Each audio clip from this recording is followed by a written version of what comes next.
하나님 말씀 마태복음 13장 1절부터 17절까지의 말씀입니다. 마태복음 13장 1절부터 17절까지의 말씀입니다.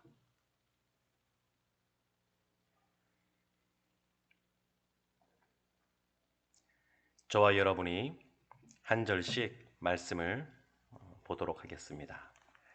그날 예수께서 집에서 나가사 바닷가에 앉으심에 큰 무리가 그에게로 모여들거늘 예수께서 배에 올라가 앉으시고 온 무리는 해변에 서 있더니 예수께서 비유로 여러 가지를 그들에게 말씀하여 이르시되 씨를 뿌리는 자가 뿌리러 나가서 뿌릴새 더러는 길가에 떨어짐에 새들이 와서 먹어버렸고 더러는 흙이 얕은 돌밭에 떨어짐에 흙이 깊지 아니하므로 곧 싹이 나오나 해가 돋은 후에 타서 뿌리가 없으므로 말랐고 더러는 가시떨기 위에 떨어짐에 가시가 자라서 기운을 막았고 더러는 좋은 땅에 떨어짐에 어떤 것은 100배 어떤 것은 60배 어떤 것은 30배의 결실을 하였느니라.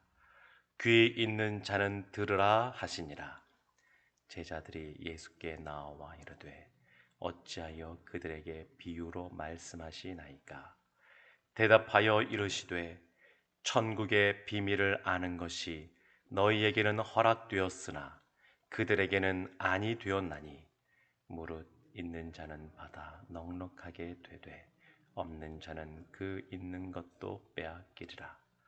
그러므로 내가 그들에게 비유로 말하는 것은 그들이 보아도 보지 못하며 들어도 듣지 못하며 깨닫지 못함이니라. 이사야의 예언이 그들에게 이루어졌으니 일러스되 너희가 듣기는 들어도 깨닫지 못할 것이요 보기는 보아도 알지 못하리라. 이 백성들의 마음이 완악하여져서 그 귀는 듣기에 둔하고 눈은 감았으니 이는 눈으로 보고 귀로 듣고 마음으로 깨달아 돌이켜 내게 고침을 받을까 두려워함이라 하였느니라. 그러나 너희 눈은 봄으로 너희 귀는 들음으로 복이 있도다. 같이 보겠습니다. 내가 진실로 너희에게 이르노니 많은 선지자와 의인이 너희가 보는 것들을 보고자 하여도 보지 못하였고 너희가 듣는 것들을 듣고자 하여도 듣지 못하였느니라. 아멘. 설 명절 새벽입니다. 올해는 특별히 코로나 때문에 가족들이 한자리에 모이기가 어려운 그러한 명절이긴 하지만 가족들을 한 번 더 생각하게 되는 그러한 날인 것 같습니다. 이날 하나님께서 우리를 통하여 우리 가족들에게 한량없는 하나님의 은혜를 부어주시기를 주님의 이름으로 축원합니다. 눈이 보배다라는 말이 있습니다. 어떤 것을 한번 보면 그것을 잃어버리지 않고 잊어버리지 않고 기억하는 것, 눈이 보배다 그런 말이 있는데 무엇인가를 보는 것, 어떤 것을 보는 것 거기에 따라서 우리의 인생이 좌우되기도 합니다. 우리가 어린 자녀들을 키울 때 그런 말 하지 않습니까? 자녀는 부모의 뒷모습을 보고 자란다. 부모가 어떻게 말하는지, 어떻게 행동하는지 그것을 지켜보면서 그 아이가 부모를 닮아서 이렇게 성장한다는 것이죠. 부모가 늘 성실하게 삶을 살아가면 자연스럽게 그의 자녀도 성실함을 배우게 되고 부모가 정직하게 늘 살고자 애쓰면 자녀도 나도 저래야 되겠다 이런 것들을 그냥 보면서 배우는 겁니다. 그래서 무엇을 보느냐 이것이 굉장히 중요합니다. 오늘 본문의 말씀 16절을 보게 되면 이렇게 표현합니다. 그러나 너희 눈은 봄으로 너희 귀는 들음으로 복이 있도다. 우리의 눈이 봄으로 우리의 귀가 들음으로 복이 있다. 근데 여기서 모든 것을 본다고, 어떤 것이든 듣는다고 보게 되는 것이 아니라 볼 때 복이 되는 것이 있고 들을 때 이 복이 되는 그러한 말들이 있습니다. 우리 어린 자녀들을 보게 되면 어, 누가 가르쳐 주지 않아도 누군가 이렇게 상스러운 말이나 욕설을 내뱉을 때에 그냥 너는 그것을 배워라 배워라 말하지 않아도 한 번 들으면 어린아이들 입에서 그것이 튀어나올 때가 있는 것을 볼 수가 있습니다. 어쩌다가 한 번 들은 것 같은데 그것을 누가 알라고, 익히라고, 배우라고 하지 않았음에도 불구하고 그것을 따라하는 그런 모습을 볼 수 있습니다. 왜 그러냐면 사람은 깨어진 그릇이라고 할 수 있습니다. 금이 간 그릇이라고 할 수 있습니다. 원래 하나님이 아담을 창조할 때는 그렇지 않았는데 온전한 그릇이었는데 아담이 죄를 지으면서 사람에게 그러한 죄책 또 죄의 오염 이런 것들이 오다 보니까 그냥 악한 것은 그냥 사람들이 너무나 쉽게 다가가게 되고 듣는 것을 볼 수 있습니다. 다른 사람을 칭찬하는 말보다 다른 사람을 험담하는 말에 우리의 귀가 먼저 번쩍 이렇게 열리는 것처럼 다른 사람 말하는 것 좋은 말보다 좀 그 사람이 불행하고 안 좋고 흠이 될 만한 것 그런 말을 하는 것을 더 즐겨하고 듣는 것처럼 이 악한 것에 대해서는 우리가 굳이 배우려고 하지 않아도 그렇게 사람들의 마음이 쏠리는 것을 볼 수 있고 그리고 안 좋다라고 하는 것, 뭐 여러 가지 도박이라든지 여러 가지 안 좋은 것들은 그래서 쉽게 중독에도 빠집니다. 그렇게 누가 열심히 하라고 권면하지 않아도 그렇게 사람들이 쉽게 빠집니다. 반면에 하나님의 말씀대로 순종하고 살아가는 것은 쉽게 이렇게 익숙해지지가 않습니다.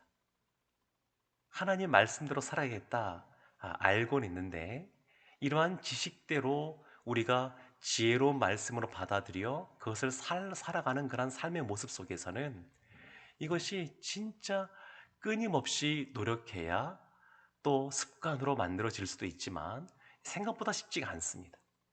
그래서 본다고 듣는다고 다 보게 되는 것이 아니라 무엇을 보느냐, 무엇을 듣느냐, 그것이 중요한 것을 볼 수 있습니다. 예수님께서는 11절 말씀에 이렇게 말씀하였습니다.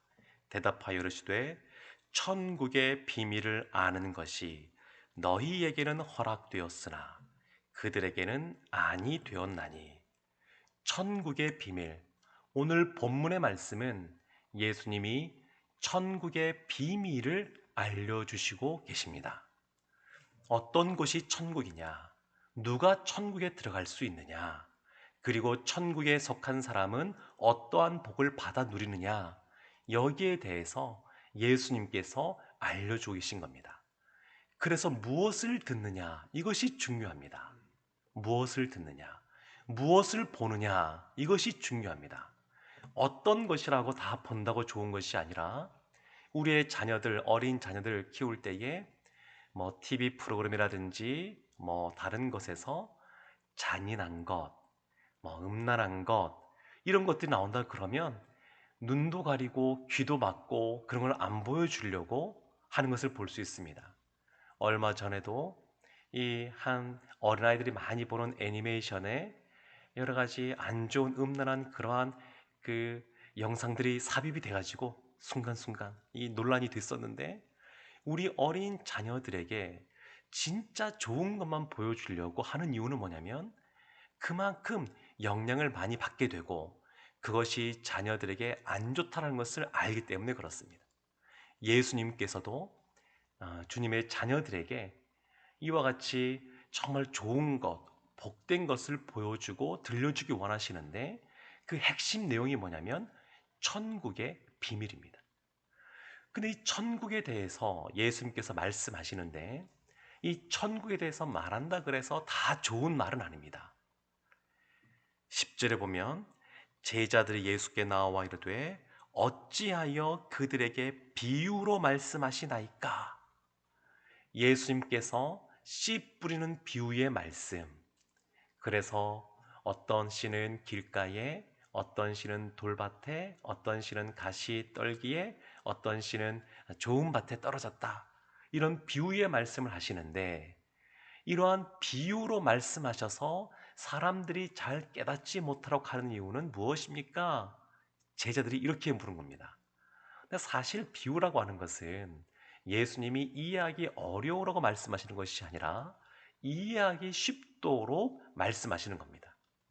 사람들의 마음이 예수님을 향하여 열려 있으면 이 비유를 이해하는 것은 전혀 어렵지 않습니다. 어려운 내용이 아닙니다. 그래서 예수님께서 비유로 말씀하시는데 이 비유를 예수님을 향하여 왜곡된 시각을 갖고 있고 오히려 예수님을 흠잡으려고 하고 있고 그리고 비난거리를 찾다 보니까 마음을 닫다 보니까 이것을 이해하지 못하는 것뿐이지 이 내용 자체는 전혀 어려운 것이 없습니다.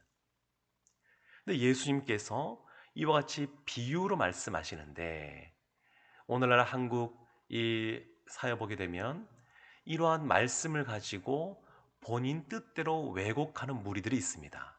특별히 신천지가 그렇습니다. 성경 말씀을 비유풀이다라고 말하여서 그것들을 이끌어가는 것을 볼 수 있습니다. 그래서 대표적인 본문이 오늘 본문의 말씀입니다.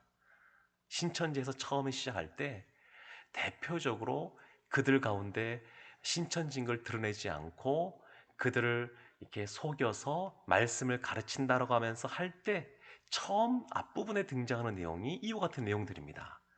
그래서 여기서 말하는 씨가 뭐냐, 밭이 뭐냐 부터 해가지고 이것은 이거다 라고 얘기하면서 이것을 성경의 모든 창세기부터 계시록까지 이것은 이거다라고 말한 것을 그대로 끼워 맞춥니다.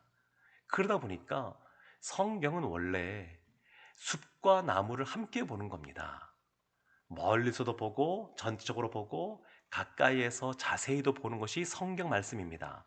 우리가 성경을 볼 때도 그렇게 봐야 되는데 그러다 보니까 어떤 한 단어, 한 구절도 그것이 쓰여진 그러한 문단 안에서의 그러한 상황과 문맥 속에서 이해를 해야지 성경 말씀이 있는 그대로 드러나게 됩니다.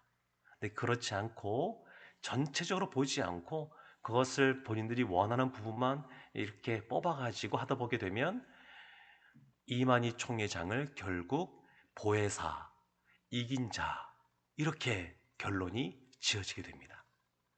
그래서 이 비유풀이라고 하는 것이 그와 같이 신천지에서는 왜곡된 모습으로 쓰여지는 것을 볼 수 있습니다. 근데 이와 같이 예수님께서 말씀하시는 천국의 비밀, 이 천국에 대한 말씀, 이것을 듣는 것도 중요하고 어디에서 우리가 이 말씀을 듣고 보느냐도 중요합니다. 예수님께서 말씀하신 이 성경 말씀, 이 말씀 그대로 우리가 받아들이는 것이 필요합니다.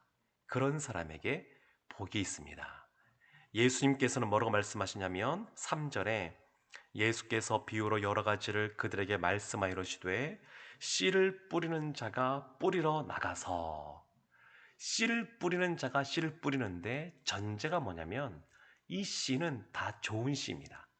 실제로 농사를 짓다 보게 되면 간혹 안 좋은 씨가 있어서 정상적으로 잘 정성 들여 씨를 뿌리고 흙을 덮어주고 물을 주고 해도 싹이 나지 않는 경우가 간혹 있습니다. 그런데 여기서 말씀하시는 씨는 그런 것이 없습니다. 다 씨는 하나님의 말씀인데 다 좋은 말씀입니다. 근데 문제는 뭐냐면 밭이 마음의 상태가 어떠냐, 밭의 상태가 어떠냐에 따라서 결과가 달라집니다. 그래서 길가에 떨어진 그런 씨는 오늘날에는 이와 같이 농사를 짓진 않습니다. 오늘날에는 고랑을 파서 이렇게 거기에 씨앗을 뿌리고 그리고 이렇게 흙을 덮어서 이렇게 농사를 짓기도 하고 그리고 아니면 하나하나 구멍을 파서 흙을 파서 씨를 뿌리고 키우기도 하고 근데 이 당시에는 그런 농법이 없었습니다. 고랑을 파고 흙을 파내고 씨를 이렇게 넣은 상태에서 농사를 짓는 것은 농업에 있어서는 혁명적인 일이었고, 그것은 그 뒤에 있는 일이고, 이 당시에는 그런 게 아니라 씨를 이렇게 뿌리는 겁니다. 이렇게 그냥 뿌려서 어디에는 많이 떨어지고 어디에는 적게 떨어지고 어떤 것은 길가에도 떨어지고 그런 겁니다. 근데 길가에 떨어진 씨는 그것을 악한 자가 와서 가져가는 겁니다. 그래서 결국 싹을 틔울 수가 없습니다. 돌밭에 떨어진 씨는 싹은 틔웠습니다. 하나님의 말씀을 들었을 때에 은혜를 받았습니다. 아멘 하는 마음도 들었습니다. 그런데 거기까지입니다. 싹을 틔우고 잘 자라려고 하는데 바닥에 돌들이 많아가지고 뿌리가 제대로 뿌리를 내리지 못하니까 물이나 이런 것들을 제대로 흡수를 못하고 또 영양분을 잘 공급받지 못해서 비실비실 이렇게 말라가 있는 모습. 그러니까 열매를 맺을 수가 없죠. 그리고 가시떨기에 떨어져 있다라고 하는 것은 싹을 틔우고 뭔가 자라고 있는데 그 위에 가시덤불 같은 것이 있어서 자라는 것을 막는 겁니다. 그래서 결국 열매를 맺지를 못합니다. 좋은 밭은 착하고 좋은 마음인데 거기에는 싹도 틔우고 말씀의 은혜도 받고 그리고 양육받아서 잘 성장하고 그리고 열매를 맺습니다. 30명, 60명, 100명에게 하나님의 복음을 전하고 그러한 열매들을 맺습니다. 이것이 좋은 밭입니다. 예수님이 하시는 의미심장한 말씀이 9절에도 나옵니다. 귀 있는 자는 들으라. 예수님의 말씀을 듣는 사람, 예수님이 행하시는 것을 보는 사람, 그런 사람에게 복이 있습니다. 예수님의 이 말씀을 듣는 것, 아멘으로 듣는 것. 성경 말씀에 너희는 성령을 소멸치 말라 이런 말씀이 있습니다. 성령님이 우리 가운데 계셔야 우리가 말씀을 깨닫고 예수를 믿을 수가 있습니다. 늘 주님 성령께서 우리 가운데 내주에 계십니다. 그런데 성령을 소멸치 말라 이 말씀은 뭐냐면 우리가 늘 주님을 사모하고 갈급한 심령으로 나아가 성령의 충만함을 입었는데 늘 그것이 유지되어야 되는데 그렇지가 못하고 소멸되는 경우도 있다는 겁니다. 왜냐하면 성령께서 이 무엇인가 문제가 있거나 완전하지 못해서 그런 것이 아니라 불완전한 존재라서 그런 것이 아니라 성령님의 문제가 아니라 성령님이 내주고 계시는 우리의 몸이 우리의 그릇이 금이가 있기 때문에 그렇습니다. 그래서 세워나가는 겁니다. 우리가 늘 성령 충만한 모습으로 살아가야 되는데 그렇지 못하는 겁니다. 우리의 마음밭이 늘 좋은 마음밭이 되어야 되는데 그렇지가 못하고 어떤 때는 성령이 세워져 나감으로 소멸케 되므로 우리의 마음밭이 가시떨기와 밭과 같은 돌짝밭과 같은 그런 모습이 될 수도 있습니다. 물론 하나님이 우리를 결코 놓지 않으시기 때문에 그런 우리를 긍휼히 여기시고 사랑하셔서 다시 은혜를 주시고 성령의 충만함을 주시고 늘 좋은 것 같이 만들어 주셔서 열매를 맺게 해주시는 그런 분일 줄로 믿습니다. 특별히 설날 이 새벽 예배를 지키시는 분들이 그러신데 특별히 설날 아침에 또 이 시간을 지키시는 분들은 가시 길가에 떨어진 분은 아무도 없을 것 같고 제가 볼 때는 다 착하고 좋은 마음, 옥토와 같은 마음밭을 가진 분들이 아닌가 싶습니다. 근데 예수님께서 이와 같이 말씀하시면서 20절에 이런 말씀을 하십니다. 돌밭에 부러졌다는 것은 말씀을 듣고 즉시 기쁨으로 받되 그 속에 뿌리가 없어 잠시 견디다가 말씀으로 말미암아 환난이나 박해가 일어날 때에는 곧 넘어지는 자요. 외부의 여러 가지 박해와 환난 때문에 신앙이 주저앉으면 이러한 돌밭에 부러진 모습이라고 할 수 있습니다. 22절에 가시떨기에 부러졌다는 것은 말씀을 들으나 세상의 염려와 재물의 유혹에 말씀이 막혀 결실하지 못하는 자요. 세상의 염려, 재물의 유혹, 이것 때문에 더 하나님께 나가지 못하는 겁니다. 경계선에 있어서 세상의 그러한 유익과 또 하나님을 믿었을 때의 그러한 은혜 받은 모습을 이렇게 생각하는데 갈팡질팡하면서 뜨겁지도 않게 차갑지도 않게 있는 그러한 모습이라고 할 수 있습니다. 23절 보면 좋은 땅에 떨어졌다는 것은 말씀을 듣고 깨닫는 자니 결실하여 어떤 것은 100배, 어떤 것은 60배, 어떤 것은 30배가 되느니라. 말씀을 듣고 깨닫는 사람, 말씀을 듣고 깨닫고 누가복음에서는 이 깨달은 말씀 가지고 인내하여 지키는 사람이 좋은 밭과 같은 사람이다 라고 말씀하고 있습니다. 사랑하는 성도 여러분, 예수님은 우리에게 혼자만의 신앙을 책임지는 사람이 아니라 우리 때문에 30명, 60명, 100명의 영혼이 주님께 돌아오고 주님 앞에서 성장하기를 원하십니다. 30배, 60배, 100배의 가장 기본적인 그러한 의미는 뭐냐면 나로 말미암아 30명의 영혼이, 60명의 영혼이, 100명의 영혼이 하나님의 복을 받아 누리는 겁니다. 16절에 나왔던 것처럼 눈으로 보고 귀로 듣는 자가 복이 있다는데 무엇이 복이 있느냐? 나로 말미암아 아브라함이 복의 통로가 되었던 것처럼 나로 말미암아 하나님의 복이 흘러가는 겁니다.